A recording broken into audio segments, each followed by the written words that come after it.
Sebuah air terjun jatuh ke arah Cui Chan muda. Cui Chan tercengang. Tubuhnya saat ini masih muda dan penuh semangat, dan ini sedikit memengaruhi pikiran dan temperamennya. Terlebih lagi, kecepatan Ki Pedang pasti lebih cepat daripada kecepatan yang menyelam ke dalam air sumur. Cui Chan tidak punya jalan mundur. Karena itu masalahnya, dia pun tidak menghindar dari situasi tersebut. Dia meletakkan satu tangan di depan dadanya dan membentuk segel, sementara dia mengulurkan telapak tangannya yang lain ke arah atas sumur. Dia memanggil benda yang bisa dibilang sebagai kartu truf penyelamat nyawa. Sebuah cermin muncul di telapak tangan Cui Chan yang seputih giok, dan ini adalah cermin yang hanya sedikit lebih kecil dari mulut sumur. Cahaya kuning samar terpancar dari permukaan cermin. Sebagian Ki Pedang putih mengalir melewati sisi cermin dan langsung menguapkan seluruh air di dalam sumur. Sementara itu, permukaan cermin menghalangi sebagian besar Ki Pedang, dan tabrakan antara keduanya melepaskan percikan yang menyilaukan dan spektakuler. Terdengar suara dentang yang keras. Cui Chan jatuh lebih dari 1 meter ke bawah, dan seluruh lengannya mulai bergetar tak terkendali. Sesaat kemudian, lengannya perlahan didorong ke bawah dan ditekuk oleh pedang Ki, dan telapak tangannya perlahan-lahan sejajar dengan bagian atas kepalanya. Kepalanya juga mulai miring ke samping, dan setelah beberapa saat, bahunya lah yang membawa cermin kuno itu, bukan telapak tangannya. Cui Chan dapat menerima kepalanya yang miring, karena jika cermin itu miring, maka yang akan menyambutnya adalah ledakan kuat Ki Pedang. Pada saat itu, situasinya akan jauh lebih parah daripada sekadar kehilangan tubuh yang tak ternilai harganya ini yang murni dan tanpa cacat. Memang, Cui Chan muda ini akan terbunuh oleh Ki Pedang, hanya menyisakan guru kerajaan Cui Chan yang hidup. Ini adalah tubuh, cabang emas dan daun giok, satu, yang terbentuk secara alami dengan kualitas terbaik, dan pada saat ini, semua persendiannya berderit dan meletus seperti popcorn. Wajah Cui Chan berubah dan pucat saat tanda-tanda merah marah muncul di bahunya karena tekanan yang diberikan oleh cermin. Inci demi inci, tubuhnya perlahan didorong ke dasar sumur. Namun, dia masih terkekeh dengan suara serak dan berkata, "Seseorang sepertiku juga akan menderita sesuatu seperti ini." Sarjana tua, 2, Ki Jingchun, kalian berdua bajingan selalu menipuku. Salah satu dari kalian menyebabkan aku turun dari tingkat ke-12 ke tingkat ke-10, dan salah satu dari kalian menyebabkan aku turun dari tingkat ke-10 ke tingkat ke-5. Jika kalian berdua begitu mampu, lalu mengapa kalian tidak meminta murid dan saudara junior kalian untuk secara menyeluruh mengubahku menjadi manusia fana? Ayolah, jika kalian begitu mampu, lalu apa yang masih kalian tunggu? Aku menolak untuk percaya bahwa semburan pedang Ki yang dilepaskan oleh seorang anak muda di tingkat kedua seni bela diri dapat menghancurkan cermin Cap divisi petir ini. Pedang Ki yang dilepaskan oleh para dewa pedang di bumi seringkali terbang ke arah bintang-bintang. Semburan pedang Ki ini berasal dari tanah sebelum melesat ke atas dan menerangi seluruh langit. Karena Chen Pingan telah melancarkan serangan ini ke dasar sumur, semburan Ki pedang tampak jauh lebih terkendali dan biasa-biasa saja dibandingkan dengan yang lain. Namun, jalur air yang menghubungkan sumur dengan sungai sudah mengalami bencana besar. Bahkan, kekayaan istana air besar yang terletak jauh di hilir sungai pun terancam. Dewa Sungai Agung dari Sungai Makanan Dingin awalnya mengira bahwa pertemuan bencana malam ini adalah berkah tersembunyi. Karena itu, saat ini ia sedang minum anggur dan merayakannya bersama 2 orang bawahannya yang paling terpercaya, ahli strategi Sui Bin dan katak penghalang sungai. Namun, malapetaka tiba-tiba menimpa lagi.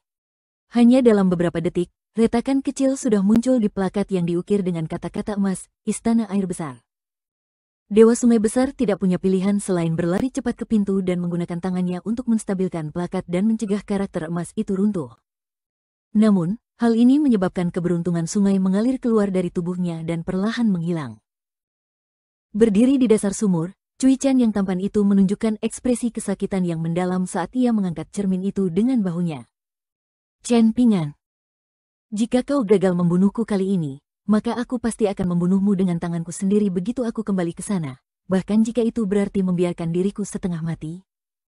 Aku akan perlahan-lahan mengupas jiwamu dari tubuhmu dan memaksamu untuk menderita rasa sakit yang menyiksa selama 100 tahun. Selama tinggal di kota kecil itu, Cui Chan pernah mencuri syair-syair yang dipajang di dinding rumah Song Jixin. Setelah itu, Chen Pingan menyebut nama harimau bordir dan gelar paman kepada Pak Tua yang saat mengunjunginya di halaman toko obat keluarga Yang. Namun, Pak Tua yang tidak mengatakan apapun, dan Chen Pingan juga tidak mencoba menyelidiki lebih dalam. Chen Pingan hanya menganggap diamnya Pak Tua yang sebagai tanda bahwa dia tidak tahu atau tidak tertarik dengan masalah itu. Ketika melaporkan namanya di bawah gapura sebelumnya, anak laki-laki muda dengan tanda lahir di antara kedua alisnya itu telah menggunakan nama aslinya, Cui Chan. Ia juga mengatakan bahwa huruf kedua dari namanya sangat tidak jelas dan tidak umum. Dengan demikian, Chen Pingan hanya dapat memastikan huruf namanya, Cui. Setelah itu, Chen Pingan teringat sesuatu yang pernah disebutkan Ning Yao. Ada seseorang dengan julukan harimau bordir di Kekaisaran Li Besar. Dan dia adalah seseorang yang sangat ahli dalam permainan Go. Dia adalah satu-satunya orang dari Kekaisaran Li Besar yang dianggap sebagai lawan yang menantang oleh ahli Go dari negara Sui Besar. Chen Pingan telah bertanya kepada Li Baoping dan yang lainnya apakah mereka pernah mendengar tentang harimau bersulam sebelumnya. Namun ketiga anak yang tumbuh di kota kecil seperti dirinya hanya menggelengkan kepala sebagai jawaban. Setelah itu, Chen Pingan juga menanyakan pertanyaan yang sama kepada Dewa Yin. Namun Dewa Yin menolak untuk menjawabnya meskipun dia jelas-jelas mengetahui situasi tersebut. Dia menjelaskan bahwa dia tidak dapat mengungkapkan jawabannya karena dia harus mematuhi beberapa aturan tertentu. Jika dia melanggar aturan ini, petir Yin akan muncul dari bumi dan melenyapkan jiwanya. Chen Pingan tentu saja tidak ingin menempatkannya dalam bahaya yang begitu besar, jadi dia tidak punya pilihan selain menyingkirkan pertanyaan-pertanyaan ini dari benaknya. Mengamati sikap Dewa Yin terhadap Cui Chan, Chen Pingan menyadari bahwa Dewa Yin bersikap jauh dan tenang terhadap anak muda itu. Paling tidak, Dewa Yin tidak memperlakukan Cui Chan sebagai musuhnya. Hal ini membuat Chen Pingan merasa sedikit lebih tenang. Terlepas dari apakah anak muda ini adalah Cui Dongsan atau pemain Go macan bordir, dan terlepas dari apa yang ingin diperoleh anak muda ini darinya, pada akhirnya ini tidak lebih dari sekadar pertarungan antara dua orang. Bahkan jika ia kalah dalam permainan Go ini, ia masih bisa melepaskan seberkas pedang Qi untuk memastikan kehancuran bersama. Jika satu seberkas tidak cukup, maka ia bisa melepaskan seberkas lainnya. Jika bahkan dua seberkas pedang Qi tidak mampu membunuh Cui Chan, maka Chen Pingan hanya bisa menerima nasibnya. Namun, setelah melihat jejak-jejak itu di peta, kegelisahan di benak Chen Pingan menjadi semakin kuat. Dia sangat takut bahwa jejak-jejak ini berasal dari sumber yang bahkan melampaui kantor hakim daerah. Dia takut bahwa ini adalah rencana yang tidak dapat dia pahami. Misalnya, Tuan Qi yang tadinya sehat walafiat tiba-tiba meninggal dunia. Setelah itu, Tuan Ma juga meninggal dunia secara tiba-tiba saat mengantar Li Baoping dan yang lainnya ke Akademi Tebing Gunung. Akhirnya, Chen Pingan yang menjadi orang terkaya di kota kecil itu, bahkan menguasai 5 gunung. Sebelum memasuki sumur malam ini, anak muda bermarga Cui itu secara pribadi menyebutkan sebuah stempel dengan karakter dunia menyambut musim semi saat ia berada di dalam ruangan. Sementara itu, Chen Pingan secara kebetulan memiliki sebuah stempel dengan karakter pikiran tenang melahirkan pencerahan yang diberikan kepadanya oleh Tuan Qi. Ini pasti ada hubungannya dengan Tuan Qi. Ini pasti ada hubungannya dengan Li Baoping, Lin Souyi, dan Li Huai. Mungkin ini adalah situasi yang dapat menyebabkan satu atau lebih dari mereka meninggal. Saat berada di kota kecil, Chen Pingan telah menyaksikan sendiri kekejaman dan darah dingin para kultivator. Jika Li Baoping yang menggemaskan, Li Huai yang penakut, atau Lin Souyi yang cerdas meninggal di depannya, namun ia tidak berdaya melakukan apapun, Chen Pingan tidak dapat membayangkan betapa menyesalnya dan betapa bersalahnya perasaannya. Chen Pingan tidak hanya lamban, tetapi juga kaku saat bermain Go. Ia menganggap dirinya jauh lebih rendah dari Lin Souyi. Meskipun Chen Pingan pada akhirnya tidak mampu memahami sepenuhnya situasi tersebut, dia tetap memutuskan bahwa dia tidak boleh membiarkan pemain Go yang sangat terampil, harimau bordir, berbuat semaunya, terutama karena dia sudah bisa melihat kemungkinan terburuknya. Jika Cui Chan hanya mengincar hantam miliknya atau dao besar Lin Souyi yang rumit, maka Chen Pingan tidak akan mengambil keputusan besar untuk memanfaatkan momen ini dan menyerang terlebih dahulu. Pada saat ini, setelah melepaskan gumpalan Qi pedang, titik akupuntur tempat Qi pedang pernah berada menjadi hampa dan benar-benar kosong. Akibatnya, Qi yang dipelihara oleh tubuh Chen Pingan sendiri dengan sungguh-sungguh memanfaatkan situasi tersebut untuk disalurkan ke titik akupuntur. Hal ini kemudian membangkitkan Qi dan aliran darah di titik akupuntur di dekatnya, menyebabkannya bergetar hebat. Rasa sakit yang hebat mencengkeram dada Chen Pingan, menyebabkannya jatuh ke posisi duduk di dinding sumur. Dia buru-buru menarik napas dalam-dalam. Sementara itu, semburan ki pedang di dalam sumur tetap bertahan lama karena terhalang oleh cermin kuno. Chen Pingan terus menatap dasar sumur sambil berusaha mengatur napasnya. Ia mencoba menahan napas dalam-dalam, tetapi berkali-kali gagal. Matanya merah, telinganya berdenging, jantungnya berdebar seperti orang yang memukul drum, dan seolah-olah meridiannya adalah sungai yang mengalir deras yang baru saja mengalami hujan deras. Hanya ada satu pikiran yang tersisa di benak Chen Pingan, sekali lagi. Aku pasti harus melakukannya lagi. Aku pasti harus menyiapkan gumpalan terakhir ki pedang itu dan menyiapkannya untuk dilepaskan di titik akupunturku. Kalau tidak, dia akan membunuh semua orang jika aku meninggalkannya dengan kekuatan yang cukup untuk melakukan serangan balik. Aku sudah berjanji kepada Tuan Qi sebelumnya. Tidak seorang pun dari mereka dapat berada dalam bahaya. Aku pasti harus berhasil. Didorong oleh pikiran keras kepala ini, Chen Pingan pertama-tama berdiri dengan gemetar sebelum mengangkat satu kaki dan meletakkannya di dinding sumur. Kemudian, ia mengangkat kaki lainnya dan menarik dirinya ke dalam sumur. Tak peduli seberapa goyangnya tubuhnya, kaki Chen Pingan tetap tertanam kokoh di dinding sumur. Namun, sungguh disayangkan tidak ada tempat di sini untuk menyaksikannya. Dengan tubuhnya yang masih bergoyang, anak muda itu membentuk pedang dengan jari telunjuk dan jari tengahnya dan menunjuk ke dasar sumur. Tanda pisah, tanda pisah, tanda pisah. Di sebelah pantai di sisi barat benua botol harta karun timur, berdiri seorang sarjana miskin yang berencana untuk meninggalkan benua itu dan kembali ke benua ilahi Middle Earth yang jauh. Dia tiba-tiba merasakan situasi di suatu tempat saat ini, dan dia menggerutu dengan jengkel, "Oh, bocah kecil, semakin tua kamu, semakin kamu mencari kematian. Mengajar tanpa kekerasan adalah kesalahan guru." 3. Biarlah, orang yang menerima kotoran harus membersihkan pantatnya sendiri. Coba saya lihat di mana Anda berada. Di wilayah utara Yellow Court Nation dan masih belum mencapai Great Sui Nation. Aha, Anda sangat dekat dengan sungai itu, bukan? Itu sangat bagus. Saya kebetulan mengunjungi Thundering Cliff itu belum lama ini, jadi ini akan menghemat banyak waktu saya. Menjadi terlalu kuat dan terampil juga merupakan hal yang buruk. Itu membuat segalanya jauh lebih sulit ketika mencoba membuat pilihan. Biarkan aku berpikir sejenak. Meham, aku akan menggunakan teknik pemendekan lahan Sekte Dao 4. Sarjana tua itu membetulkan barang bawaannya di punggungnya sebelum mendesah dan menggunakan ujung jari kakinya untuk membentuk gundukan pasir di depannya. Setelah membaca beberapa mantra, ia kemudian meratakan gundukan pasir itu dengan kakinya. Pada saat yang sama, sarjana tua itu menghilang dari tepi pantai. Detik berikutnya, seorang sarjana tua muncul di atas permukaan gunung tempat ukiran-ukiran bangsa Su kuno berada.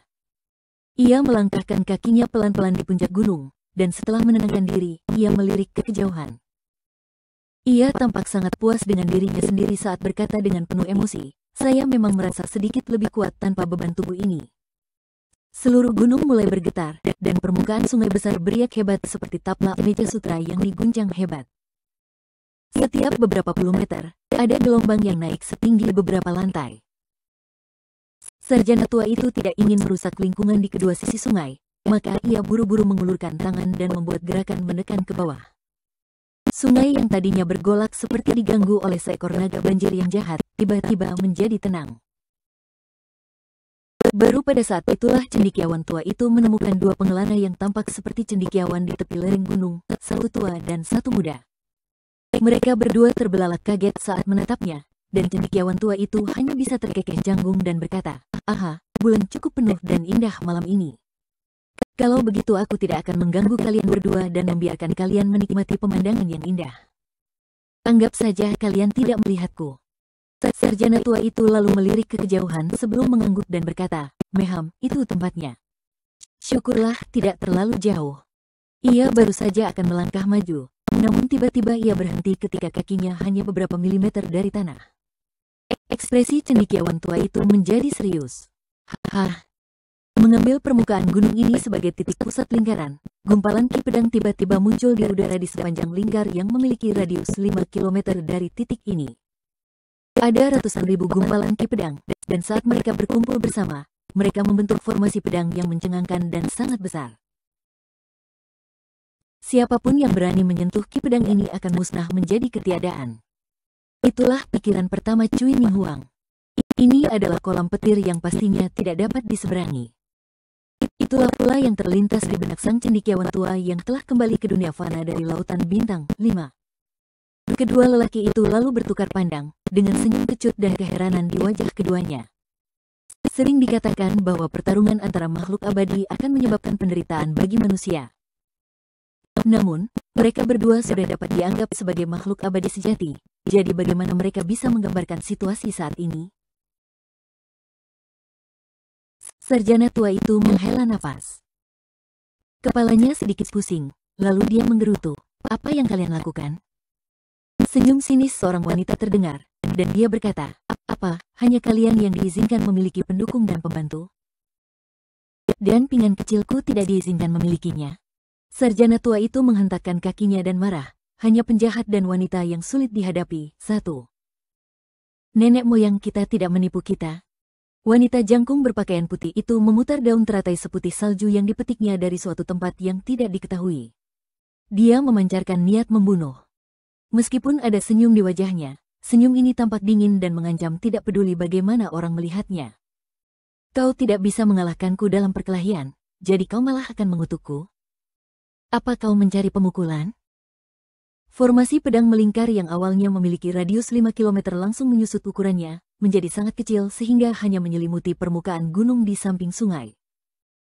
Pada saat yang sama, gumpalan ki pedang juga menjadi semakin kuat dan mengkhawatirkan, dengan dinding ki pedang bahkan memaksa dao besar yang tak berbentuk yang beredar melalui langit dan bumi menjadi terlihat.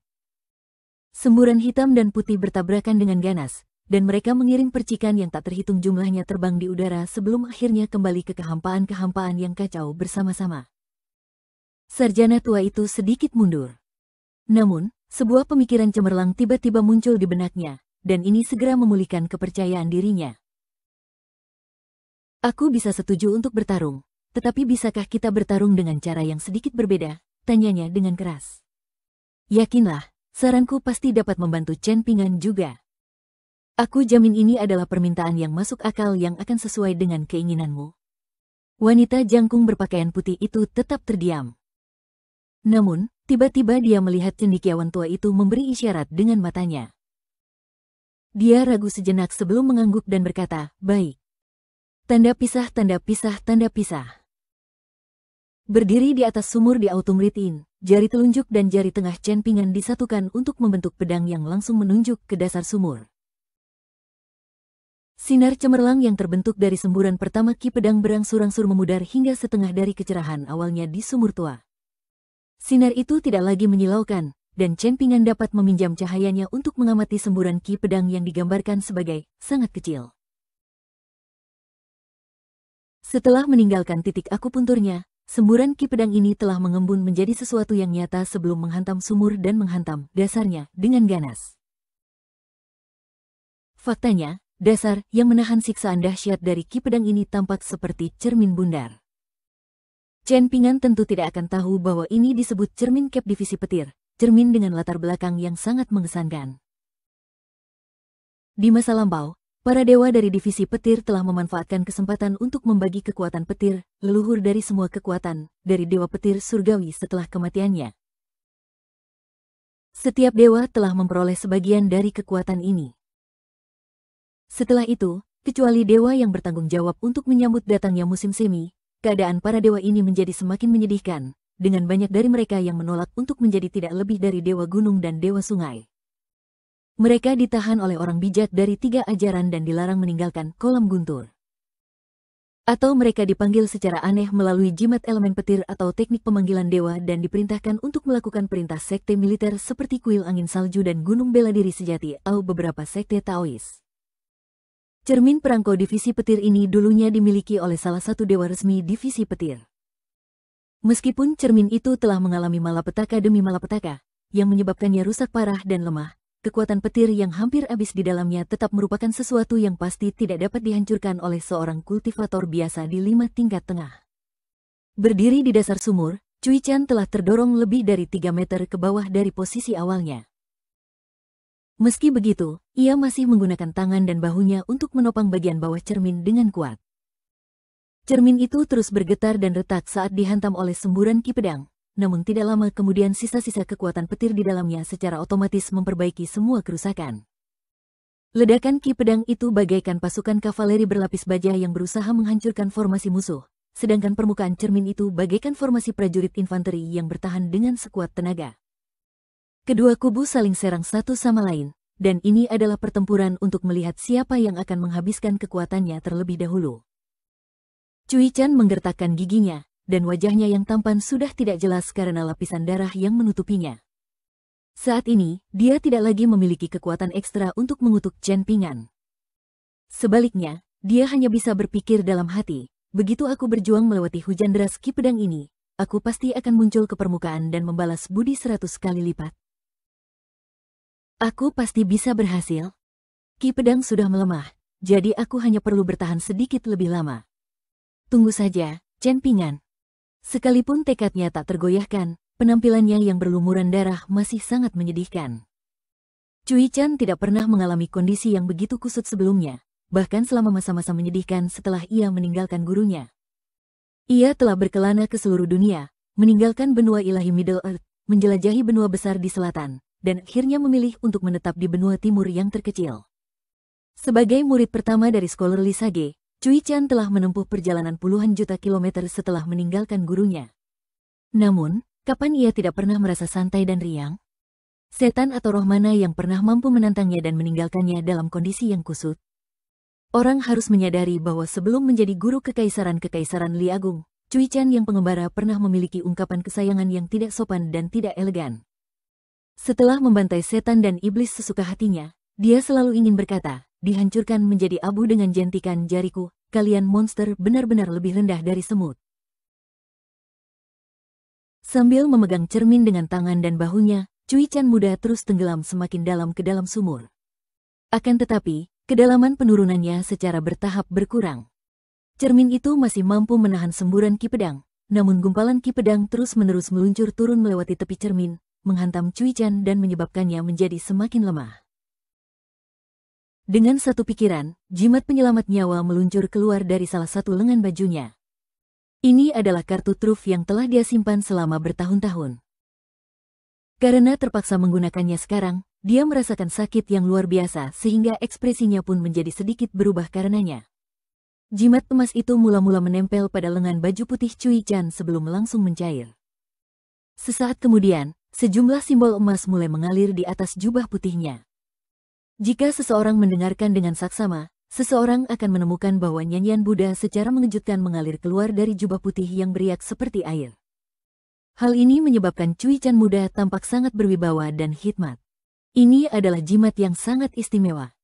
Jika seseorang menganggap bubuk emas dan cinnabar sebagai bahan yang paling penting dalam menggambar jimat, maka ada juga beberapa bahan yang sangat langka yang hanya dapat ditemukan melalui keberuntungan daripada niat. Begitu bahan-bahan ini digunakan untuk menggambar jimat, kekuatan yang terkandung dalam jimat tersebut akan menjadi sangat misterius. Jimat emas yang baru saja digunakan Cui Chan adalah contoh yang bagus untuk hal ini. Bahan utama yang digunakan untuk menggambar jimat tersebut adalah darah emas seorang arhat emas dari negara Buddha di barat. Selain itu, biksu yang tercerahkan ini hampir menjadi seorang bodhisattva, dan dengan demikian, darahnya telah berubah dari merah menjadi emas. Setelah meneteskan darah ini ke bubuk emas dan menyalin sutra berlian ke kertas jimat, seseorang akan dapat membuat segel vajra yang dipenuhi dengan kekuatan Buddha yang tak terbatas. Faktanya, segel vajra seperti itu bahkan akan dapat memblokir serangan berkekuatan penuh dari seorang dewa pedang duniawi. Bagaimana mungkin Cui Chan muda tidak merasa sedih? Setelah mengaktifkan jimat penyelamat hidup yang sama berharganya dengan seluruh kota, ia melakukan beberapa perhitungan kasar dalam benaknya dan dengan mudah menentukan bahwa semburan ki pedang paling banyak hanya dapat menghancurkan permukaan cermin. Namun, itu tidak akan dapat merusak badan cermin. Setelah itu, cermin cap divisi petir ini akan sembuh dan kembali normal selama ia terbang ke awan petir dan mengundang petir ke dalam cermin selama malam-malam yang bergemuruh selama beberapa tahun. Dengan mengingat hal ini, Cui Chan langsung merasa jauh lebih tenang. Dia menekuk lengannya sedikit dan menyeka darah dari wajahnya dengan kasar. Sungguh memalukan. Ini hampir merusak fondasi cabang emas dan daun giok tubuh ini. Dia menutup matanya dan mulai mengumpulkan kekuatannya secara diam-diam. Saat kritis sebelum semburan ki pedang ini lenyap seluruhnya adalah saat ia menyerbu ke atas sumur. Dia tentu tidak akan menunggu sampai Ki Pedang ini benar-benar menghilang. Jika dia menunggu sampai saat itu, dan jika Chen Pingan menyadari bahwa dia belum mati, maka siapa yang tahu apakah si tukang kebun dari Gang Fas Tanah Liat itu akan mendapat serangan licik dan keji lainnya yang menunggunya. Lagi pula, basis kultivasi dan fisiknya saat ini sudah terlalu lemah untuk menahan serangan tak terduga lainnya. Jalan menuju Dao Agung benar-benar terjal dan sulit dilalui. Ada rasa kesal yang mendalam dalam benak Cui Chan. Guru besar kerajaan Cui Chan awalnya mengira bahwa perjalanannya ke kota kecil itu akan menjadi akhir dari permainan Go ini. Karena ini berkaitan dengan katalisator pencapaian Dao-nya, ia bahkan rela memisahkan jiwanya menjadi dua dan menempatkan separuhnya di tubuh lain. Ia kemudian secara terbuka meninggalkan ibu kota Kekaisaran Li Agung dengan tubuh muda ini. Awalnya ia berpikir bahwa meskipun ia tidak dapat memutuskan hubungan dengan para cendekiawan dan cabang konfusianisme milik adiknya Qi Jingjun, ia masih dapat menggunakan Chen Pingan dari Clay Fase Eli sebagai target visualisasi dan meditasi. Melalui ini, ia dapat menyempurnakan kekurangannya sendiri dan mengendalikan pikirannya yang paling kurang. Begitu ia berhasil, ini akan membantunya maju ke tingkat ke-10 dan memberinya harapan untuk kembali ke tahap puncak tingkat ke-12. Bahkan, ia bahkan dapat memanfaatkan kesempatan ini agar Kekaisaran Li Agung menyebarkan ajarannya. Jika pengetahuan dan ajarannya dapat menyebar ke separuh benua, maka ia akan dapat naik ke tingkat yang lebih tinggi dari apa yang sudah menjadi basis kultivasi yang tinggi. Jika semua pengikut Konfusianisme di benua itu menjadi pengikutnya, maka manfaat yang akan diterimanya tidak akan terbayangkan. Tidak peduli bagaimana dia menganalisis situasi saat itu, perhitungan Cui Chan telah memberitahunya bahwa dia menikmati posisi yang tidak terkalahkan. Satu-satunya variabel adalah berapa banyak keuntungan yang akhirnya akan dia peroleh. Namun, dia tidak pernah membayangkan bahwa murid langsung Qi Jingchun yang sebenarnya bukanlah Zhao Yao yang telah dia berikan segel musim semi, atau Song Jixin yang telah dia berikan buku-bukunya yang tersisa. Bahkan, itu bukanlah seorang siswa terpelajar seperti Lin Souyi. Sebaliknya, gadis kecil itu bernama Li Baoping, seorang perempuan. Bagaimana mungkin seorang perempuan mewarisi garis keturunan terpelajar? Seorang guru perempuan? Seorang penganut Konfusianisme perempuan? Apakah Qi Jingchun tidak takut mereka menjadi bahan tertawaan besar yang ditertawakan semua orang di dunia? Apakah dia tidak takut orang-orang tua di sekolah dan akademi Konfusianisme menganggapnya sebagai orang sesat nomor satu? Bahkan lebih dari itu, dia gagal membayangkan bahwa Qi Jingchun akan menjadikan seorang murid sebagai gurunya dan bahkan menghadiahkan relik terakhir gurunya, sang bijak cendekiawan, kepada bocah muda Chen Pingan. Karena hal ini, bukan saja garis keturunan para cendekiawan tidak terputus, tetapi bahkan diwariskan kepada generasi Li Baoping. Tidak hanya itu, Cui Chan, yang sebelumnya mengkhianati gurunya, sekali lagi terikat dengan sang bijak cendekiawan karena Chen Pingan. Awalnya yakin akan kemenangannya, peristiwa ini telah menyebabkan Cui Chan menderita gangguan mental yang menyeluruh. Ditambah dengan pengaruh tak berwujud dari keberuntungan ilmiah, dan basis kultivasinya telah langsung jatuh ke tingkat kelima. Hanya setelah membentuk aliansi dengan Pak Tua Yang dan mempelajari teknik rahasia Dao ilahi yang telah lama hilang, Cui Chan mampu menambal kekurangan teknik rahasia yang telah dipelajarinya. Ini telah memungkinkannya untuk dengan cepat memelihara jiwanya dan mulai meningkatkan kultivasinya lagi. Namun, teknik rahasia semacam ini memiliki kelemahan fatal, yaitu kultivasi yang diperolehnya tidak lebih dari sekadar ilusi yang akan hancur setelah ia menghabiskan kekuatannya. Kecuali jika ia maju ke tingkat ke-10 dalam sekali jalan dan menjadi seorang kultivator di 5 tingkat atas. Jika ia berhasil melakukan ini, maka ia akan dapat memperlakukan ilusi sebagai kenyataan dan memperlakukan kenyataan sebagai ilusi. Kenyataan dan ilusi akan menjadi campur aduk, dan ini akan menjadi keadaan yang sama sekali berbeda. Ketika tiba di Autumn Read Inn di kota prefektur ini, basis kultivasi, ilusi, Cui Chan muda sudah hampir mencapai tingkat ke-9. Karena itulah ia mampu menggunakan teknik militer untuk mengundang dewa dan memanggil manifestasi Dao emas dari seorang sage Konfusianisme. Basis kultivasinya palsu, tetapi kemampuannya nyata. Inilah sebabnya mengapa dewa sungai besar dari sungai makanan dingin menjadi sangat ketakutan. Kalau tidak, dengan pengalaman dan keterampilannya dalam menguasai sungai-sungai utara selama ratusan tahun, bagaimana mungkin dia dapat dijinakkan oleh Cui Chan dengan begitu mudah? Tentu saja dia harus mengalami penderitaan yang sangat berat agar dia menjadi patuh seperti ikan lele kecil di sungai. Di dasar sumur. Ki pedang yang turun dari atas sumur masih intens dan agresif, dengan gumpalan cahaya pedang dibelokkan ke dinding di sekitarnya oleh permukaan cermin. Kaki Cui Chan muda hampir menyentuh dasar sumur. Air tanah yang menghubungkan sumur dengan sungai besar juga telah menguap sejak lama. Cui Chan muda mulai menghitung mundur dalam pikirannya. Dia tidak ingin membunuh Chen Pingan, dan ini adalah kebenaran yang sebenarnya. Paling tidak, itu adalah kebenaran untuk saat ini. Ini karena Cui Chan sedang bermain tarik tambang dengan Chen Pingan. Dia ingin menyeret anak muda ini ke jalannya sendiri di dao besar. Jadi, Cui Chan tidak hanya tidak akan menyakiti Chen Pingan dalam jangka pendek, tetapi dia bahkan akan melakukan yang terbaik untuk membantu Chen Pingan meningkatkan kultivasinya. Paling-paling, dia hanya akan mencoba mengubah cara berpikir Chen Pingan secara halus. Melalui saran terus-menerus dan pengaruh halus, Cui Chan akhirnya akan mengubahnya menjadi seseorang yang berjalan di jalan yang sama seperti dirinya. Jika Chen Pingan cukup beruntung dan akhirnya mampu mewarisi garis keturunan Cui Chan, maka Cui Chan juga tidak akan menolak ini. Namun, Cui Chan benar-benar ingin membunuh Li Baoping. Ini karena begitu gadis kecil itu tumbuh dewasa, semakin dia dimarahi dan semakin dia disingkirkan, semakin terpengaruh kultivasi dan dao besar Cui Chan. Ini sebagian besar karena hubungannya dengan Chen Pingan. Sebagai seseorang yang mencari kesempurnaan dalam kultivasi, ini adalah sesuatu yang jelas tidak dapat ditoleransi Cui Chan. Cui Chan muda merasa ini adalah nasib buruk yang tidak pantas. Tidak peduli seberapa jahatnya aku terlihat seperti orang yang punya motif tersembunyi, apakah ada alasan bagiku untuk bersikap begitu lemah lembut dan patuh selama ini jika aku benar-benar ingin membunuhmu? Aku jelas tidak bermaksud menyakitimu. Jadi mengapa kau, Chen Pingan, berniat membunuhku hanya karena spekulasi belaka?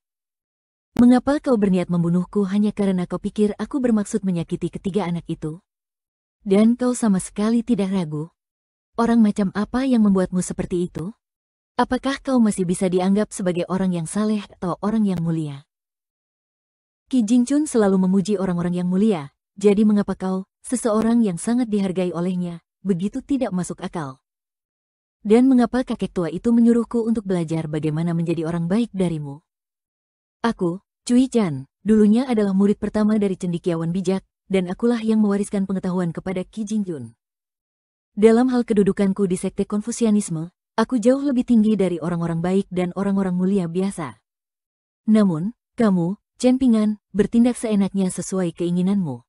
Pandangan orang tua itu terhadap orang lain benar-benar buruk seperti biasanya. Setelah sekian lama memilih, bukankah Qi Jingchun telah memilih Cui Chan kedua untukmu? Kaki Cui Chan menyentuh lempengan batu di dasar sumur, dan dia terus menghitung mundur dalam pikirannya, menunggu kesempatan yang tepat untuk menyerang. Pada saat yang sama, perasaan puas membuncah dalam dadanya. Haha, ini lebih baik lagi. Ini berarti bahwa setelah aku terbebas dari situasi berbahaya ini, aku akan bisa membiarkanmu hidup sambil memberimu hukuman yang menyedihkan. Dengan melakukan ini, kau tentu akan menikmati perjalanan yang lebih lancar saat kau mengikutiku menyusuri jalan Dao Agung di masa depan. Dari kelihatannya, keberuntunganmu tidak terlalu buruk. Sarjana tua itu telah menanamkan larangan pada Cui Chan, dan larangan ini hanya berlaku untuk Chen Pingan. Larangan ini melarang Cui Chan memiliki pikiran buruk terhadap Chen Pingan. Jika tidak, ia akan menderita cambukan di pikiran dan hatinya. Selain itu, larangan tersebut tidak melarangnya melakukan hal lain.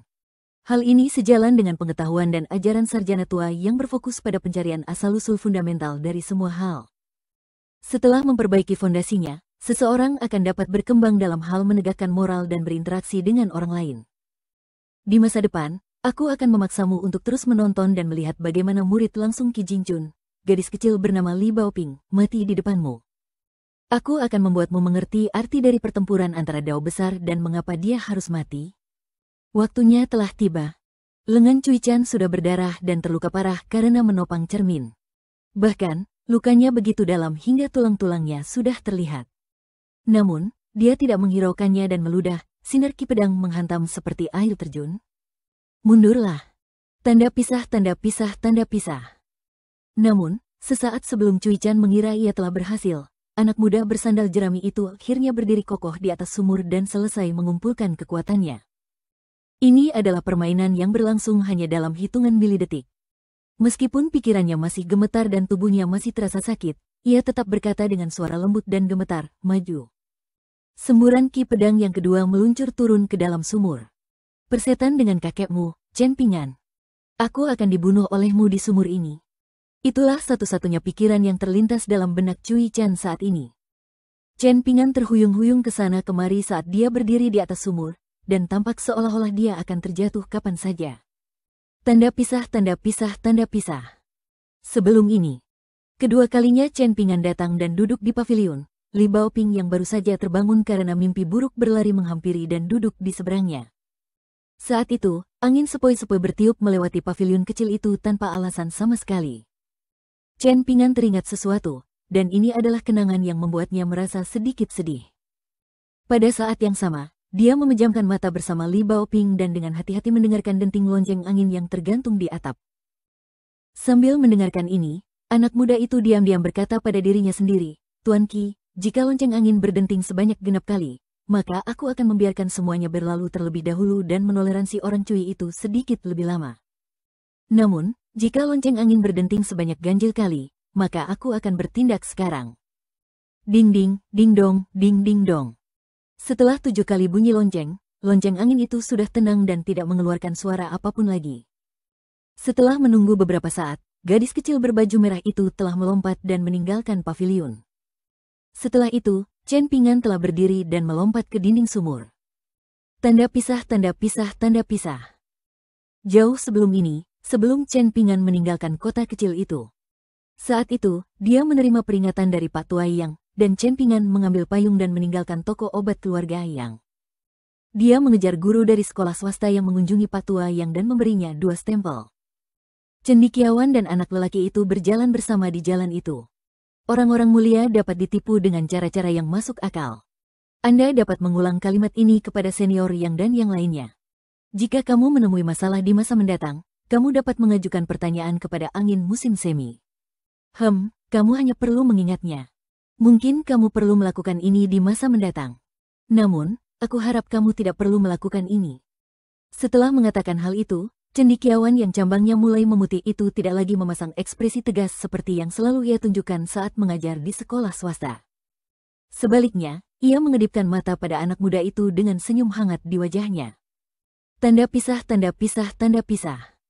Saat meninggalkan kota kecil bersama gadis kecil Li Baoping, jiwa sisa seorang sarjana berpakaian hijau telah kembali ke dunia fana setelah mengunjungi suatu dunia besar di surga di balik surga. Setelah mengikuti Chen Ping'an dan Li Baoping beberapa saat, ia berhenti dan menatap sosok adik laki-laki dan muridnya yang menghilang. Ia tidak melihat mereka pergi lebih jauh. Pada akhirnya, cendekiawan itu melambaikan tangan tanpa suara, dan gerakan lembut lengan bajunya telah mengirimkan hembusan angin musim semi yang berkibar di sekitar anak muda itu. Ini adalah hembusan angin tanpa suara yang telah bertahan lama. Tanda pisah, tanda pisah, tanda pisah. Di dalam sumur, Cui Chan muda dilempar ke dasar sumur bersama dengan cermin kep divisi petirnya. Ia dipaksa meringkuk di lempengan batu biru yang sangat kering di dasar sumur, dan ini dilakukan agar ia dapat bersembunyi di bawah cerminnya sebaik mungkin. Sekalipun dia masih mengerahkan seluruh tenaganya dan melakukan perlawanan terakhir, Cui Chan pada kenyataannya sudah putus asa dan pasrah pada kematian saat ini. Cermin itu bergetar hebat, menekan Cui Chan muda yang bersembunyi di bawahnya. Pada saat yang sama, ki pedang mengalir melewati cermin seperti air dan membakar tubuh anak muda itu tanpa ampun. Kesadaran Cui Chan mulai memudar. Tepat pada saat dia menutup matanya. Pembatasan yang diberikan cendekiawan tua itu pada pikiran Cui Chan muda secara mengejutkan memudar. Cui Chan langsung merasakan secercah harapan, dan seolah-olah ia akhirnya menemukan air setelah menahan dahaga yang sangat lama. Ia menjadi bersemangat dan energik, dan ia tentu saja tidak berani menahan diri lagi. Jika ia tidak berjuang untuk hidupnya sekarang, kapan lagi ia akan mendapatkan kesempatan lain? Haha, surga ada di pihakku. Orang tua, bahkan orang sepertimu bisa membuat kesalahan besar. Bajingan tua yang tidak akan pernah mati, bahkan kau akhirnya menembak kakimu sendiri. Surga benar-benar ada di pihakku. Surga tidak pernah menutup semua jalan keluar. Satu demi satu, Cui Chan perlahan-lahan mengeluarkan karakter emas besar yang dipenuhi aura kebenaran dari jiwanya. Ada ekspresi bengkok di wajahnya, dan dia menderita rasa sakit yang menyiksa dan tak tertahankan yang bahkan lebih mengerikan daripada dipotong oleh puluhan juta bilah pedang. Akan tetapi, Pikiran Cui Chan menjadi semakin jernih saat ia mengendalikan karakter emas tanpa pemilik. Ajaran seorang bijak, kata-kata yang digunakan untuk mencatat Dao dan menggunakannya untuk menyerang ki pedang yang menghantam ke dalam sumur. Karakter emas bertabrakan dengan ki pedang. Anehnya tidak ada ledakan, namun semakin senyap tabrakan ini, semakin mencengangkan dan menyesakkan rasanya. Ini bukan lagi pertarungan antara kekuatan dan keperkasaan. Sebaliknya, ini adalah bentuk alternatif pertarungan antara Dao besar. Akan tetapi, gelombang ki pedang itu pada akhirnya tidak lebih dari gumpalan ki pedang yang sangat kecil. Demikian pula, karakter-karakter emas itu tidak lain hanyalah karakter-karakter yang dimanfaatkan dan dipinjam oleh Cui Chan untuk saat ini. Kedua belah pihak saling dorong-dorongan, dan pada akhirnya, seolah-olah mereka akan berakhir dengan kekuatan yang seimbang. Bahkan, mereka bagaikan dua pasukan yang hendak saling membantai dan memastikan terjadinya pertikaian yang berdarah-darah. Setelah merasakan kesempatan ini, Cui Chan tidak lagi pasrah pada keputusasaan dan kematian. Sebaliknya, ia duduk dengan hati-hati sebelum perlahan-lahan berjongkok. Setelah beberapa saat, ia akhirnya berhasil berdiri dengan punggung masih membungkuk. Dia melangkah ke samping, dan cerminnya langsung miring ke samping juga, membelokkan sisa-sisa ki pedang ke arah dinding sumur. Cui Chan memutuskan untuk langsung melempar cermin kuno itu. Dia kemudian menghentakkan kakinya dan melesat ke atas sumur, langsung menghilang dari dasar tempat dia terperangkap. Hanya suaranya yang gelap dan marah yang terus bergema di sekitar sumur. Sekalipun kamu masih memiliki sedikit energi pedang, kamu pasti tidak akan punya cukup waktu untuk melepaskannya sekarang. Tanda pisah, tanda pisah, tanda pisah. Chen Pingan berdiri di atas sumur dan melakukan meditasi berdiri, dengan kedua tangannya juga membentuk segel yang melambangkan tungku pedang.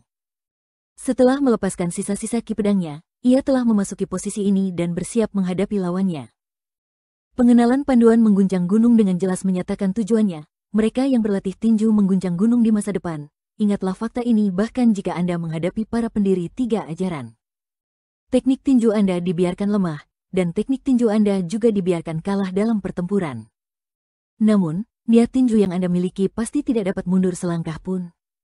Tanda pisah, tanda pisah, tanda pisah. Pada saat yang sama, gadis kecil berbaju merah itu tiba-tiba terbangun di kamarnya di halaman yang tenang dan damai itu lagi. Ini bukan karena mimpi buruk, melainkan karena ditampar hingga terbangun oleh pedang kayu belalang. Li Baoping yang kebingungan tiba-tiba membelalakkan matanya. Pedang kayu yang telah menembus jendela dengan cepat menggambar karakter Ki di udara sebelum terbang menuju pintu dengan suara desiran. Li Baoping buru-buru melompat turun dari tempat tidurnya dan berlari mengejar pedang itu tanpa alas kaki, bahkan tidak berhenti untuk memakai sepatunya. Setelah meninggalkan kamarnya, dia mengikuti pedang kayu itu ke kamar pamannya yang masih junior.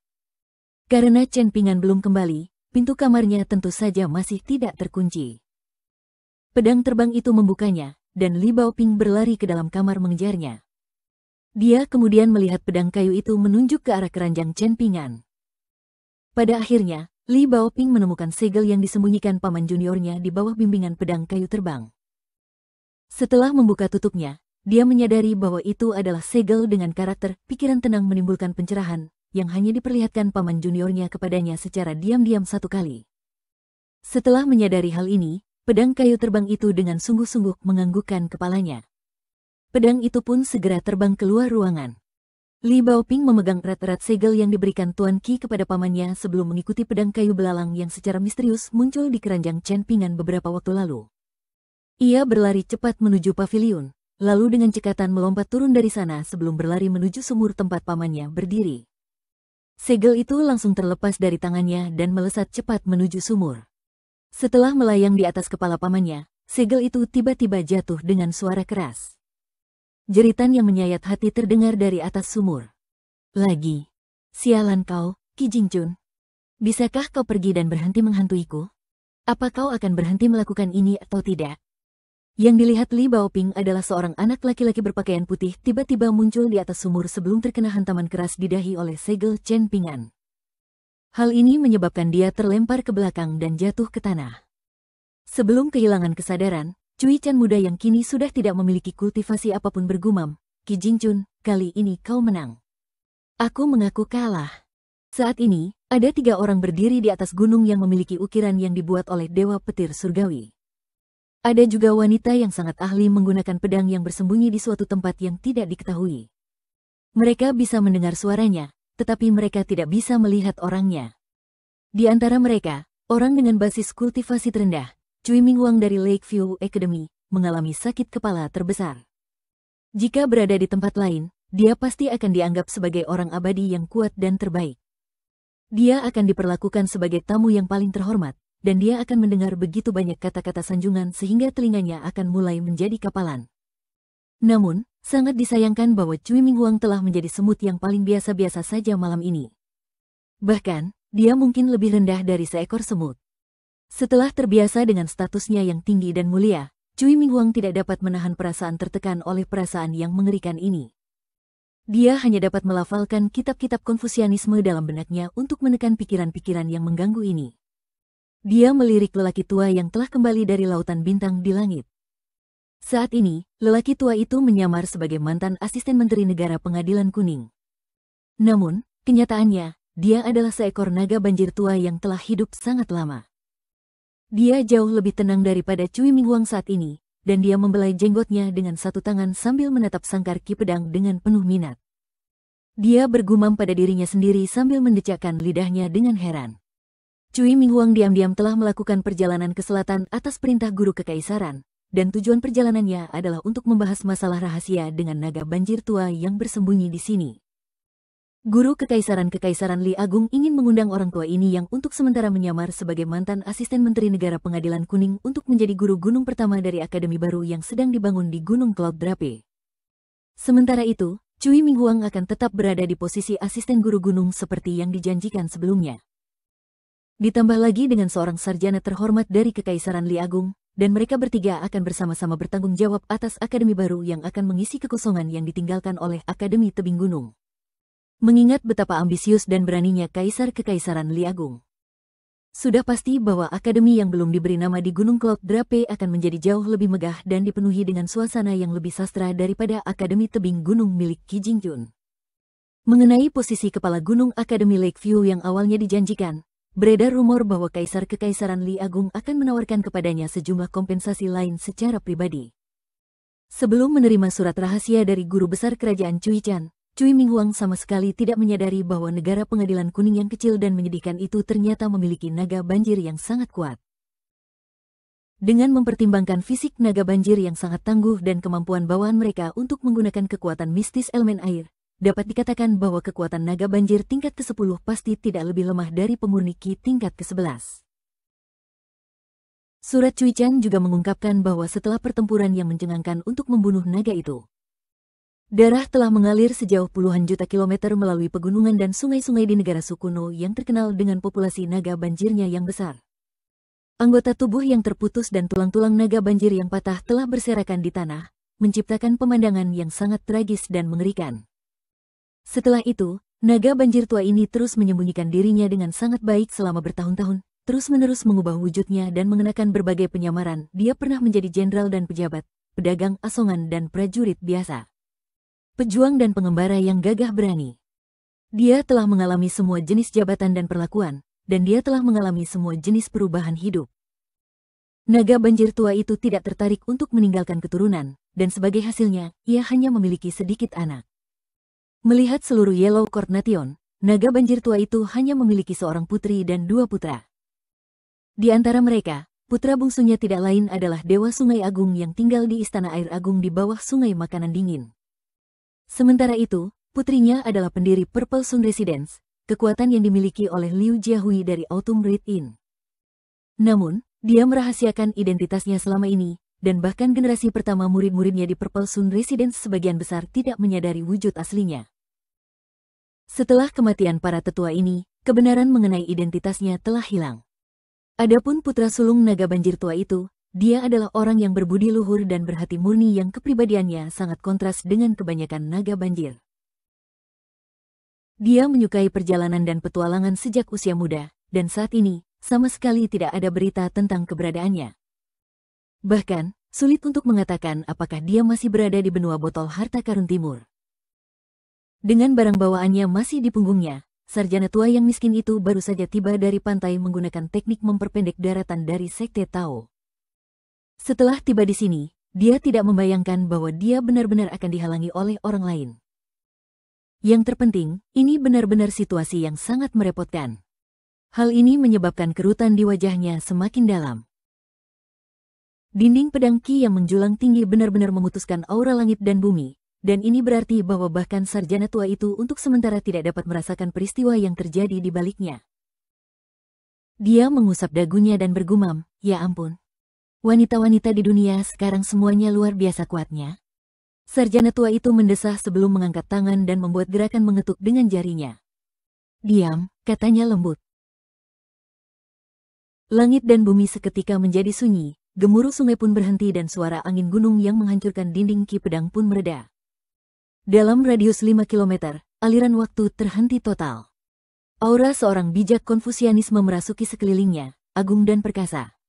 Ekspresi terkejut dan takut Cui Minghuang langsung berubah menjadi kegembiraan yang liar. Dia mulai melafalkan ajaran para bijak dengan keras dalam benaknya, menggunakan ini untuk memperkuat aura kebenarannya. Ini adalah kesempatan langka bagi seorang bangsawan Konfusianisme yang ingin menjadi orang bijak. Bahkan, naga banjir tua yang berpengalaman dan berpengetahuan pun tercengang saat ini. Secara naluriah, ia mundur beberapa langkah, memperlebar jarak antara dirinya dan sarjana tua yang tampak sama sekali tidak istimewa itu. Meskipun hal ini tidak akan membuat perbedaan, naga banjir tua itu tetap memilih untuk melakukannya. Hal ini dilakukannya untuk menunjukkan rasa hormatnya yang rendah hati.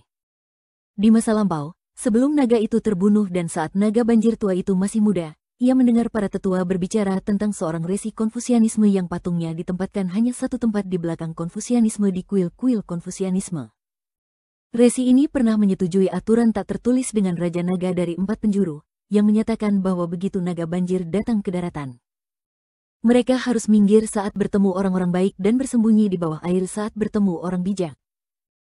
Dahulu kala, seekor naga kuat yang hanya lebih lemah dari keempat Raja Naga telah menantang seorang resi yang bepergian di tepi danau. Ia merasa percaya diri karena masih berada di danau, dan ia sengaja menciptakan gelombang yang menghantam yang menjulang lebih tinggi dari ladang-ladang di kota terdekat. Ia telah menakuti penduduk dan makhluk-makhluk di tepi danau, dan ia telah menggunakan ini sebagai sarana untuk memprovokasi resi tersebut.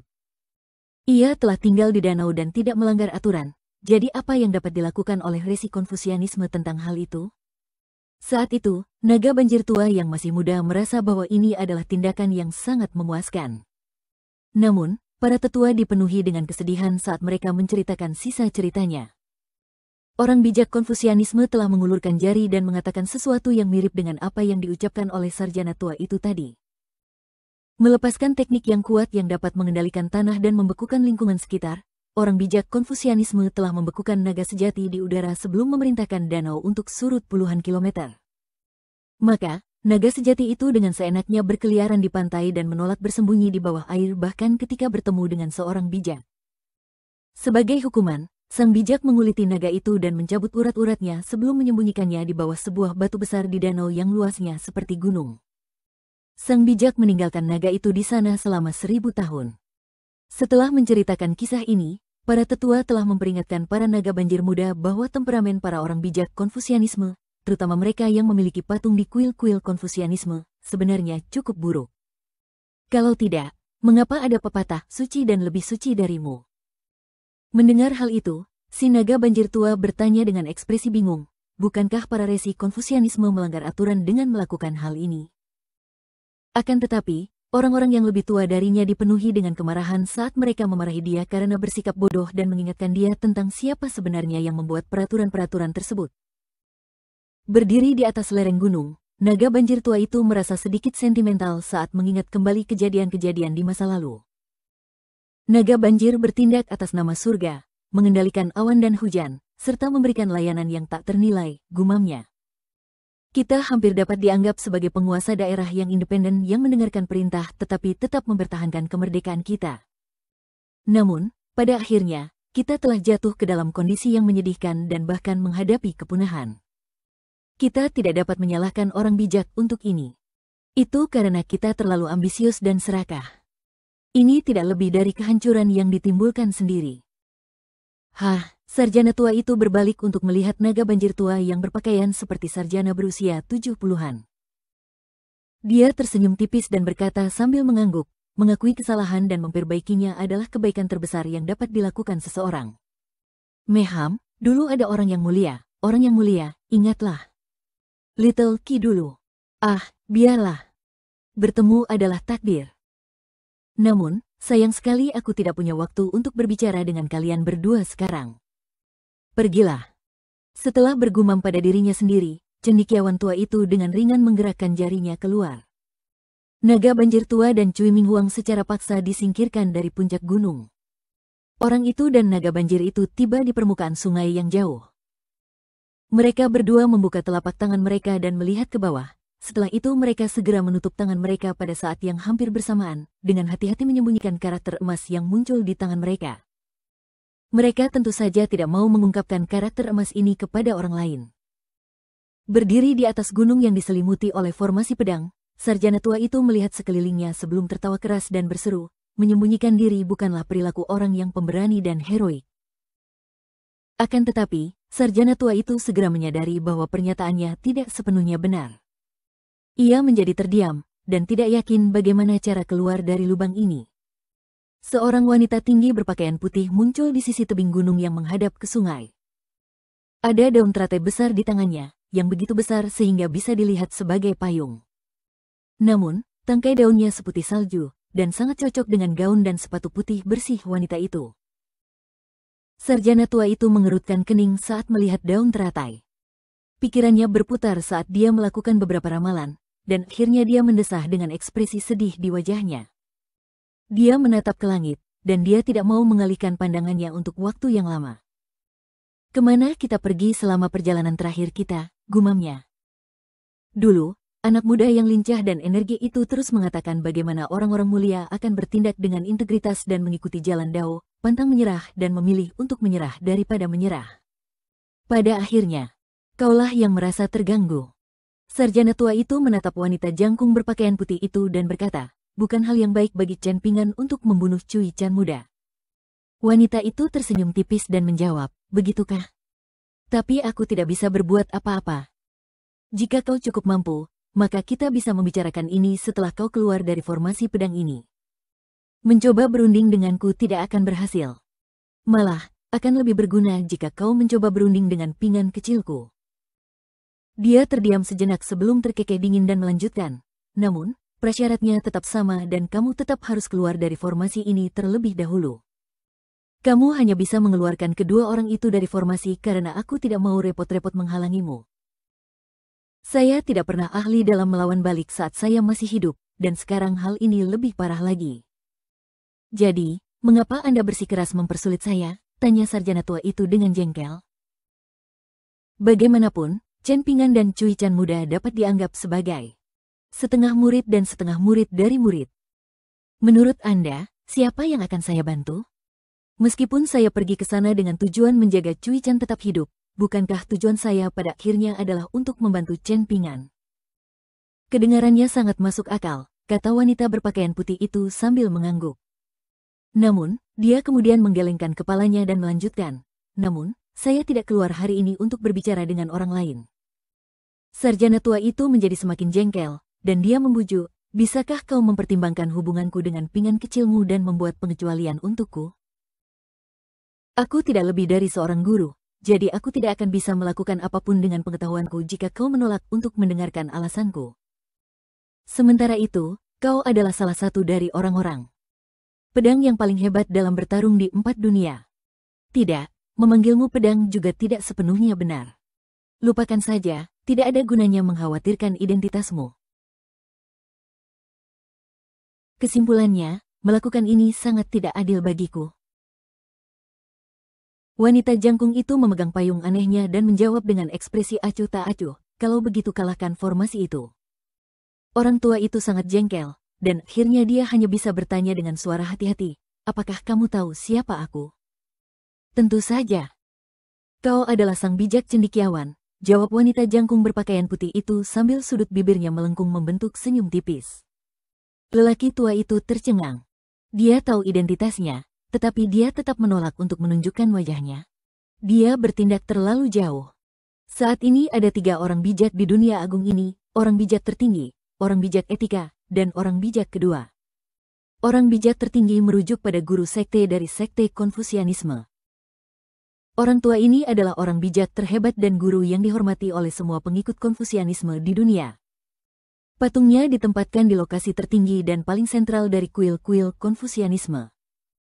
Di sebelah kiri dan kanan patungnya adalah sang bijak etika, ketua sekte generasi kedua, dan sang bijak kedua, sang bijak yang meneruskan ajaran yang dirintis para pendahulunya dan terus maju menuju masa depan. Yang pertama telah menerima pujian dan sanjungan terbanyak dari sang bijak tertinggi, dan ia dipandang sebagai model moral yang baik dan ahli etiket. Sang bijak etiket inilah yang telah menyusun aturan-aturan sekte Konfusianisme yang paling ketat dan rumit. Sementara itu, yang terakhir secara luas dianggap sebagai yang paling dekat dengan sang bijak tertinggi dalam hal pengetahuan. Selain itu, inovasi dan transformasi ajaran Konfusianisme lah yang memungkinkannya menjadi ajaran tunggal bagi para kaisar dan penguasa di dunia. Setelah ketiga orang bijak ini, orang bijak keempat yang paling dihormati di kuil-kuil Konfusianisme adalah orang bijak cendekiawan. Tentu saja, semua itu adalah hal-hal dari masa lalu yang jauh. Saat ini, tempat keempat ini telah kosong untuk waktu yang sangat lama. Ini karena patung orang bijak cendekiawan telah diturunkan pangkatnya berkali-kali, akhirnya langsung disingkirkan dari kuil-kuil Konfusianisme. Biarlah jika orang bijak keempat yang perkasa itu diusir begitu saja dari kuil-kuil Konfusianisme. Namun, bahkan patung-patungnya pun tidak luput pada akhirnya. Dan patung-patung menyedihkan yang telah dipaksa mencari perlindungan di tempat lain dihancurkan dengan kejam menjadi berkeping-keping oleh sekelompok pengikut Konfusianisme yang menganggap diri mereka sebagai pelindung Dao. Sarjana tua itu mengulurkan tangan ke belakang dan menepuk-nepuk barang bawaannya, menyebabkan barang itu lenyap begitu saja. Dia kemudian bertanya dengan sabar, mengapa kita tidak membicarakan hal ini dengan cara yang sopan? Bisakah kita tidak bertengkar? Wanita jangkung berpakaian putih itu berpikir sejenak sebelum mengangguk dan menjawab, tentu, kalau begitu aku akan menunjukkan sedikit rasa hormat lagi padamu. Ya, itu yang terbaik, jawab cendekiawan tua itu sambil tertawa senang. Energi pedang dalam formasi pedang itu langsung menjadi lebih kuat dan agung dari sebelumnya. Seolah-olah formasi pedang yang tak tertandingi itu ingin menghancurkan Dao Agung langit dan bumi. Konon katanya di masa lampau ada banyak pendekar pedang, dengan keajaiban luar biasa yang muncul satu demi satu. Mereka adalah pendekar pedang yang berani melawan pendiri tiga ajaran dan dengan seenaknya berkelana di berbagai dunia, pendekar pedang yang menguasai teknik pedang tingkat akhir, menguasai Dao pedang tingkat tertinggi, dan memiliki roh pedang yang tak terkalahkan saat berkelana di berbagai negeri. Wanita jangkung berpakaian putih itu menyeringai dan berkata, tolong kalahkan formasi itu, cendekiawan bijak. Apakah meminta seperti ini lebih sopan?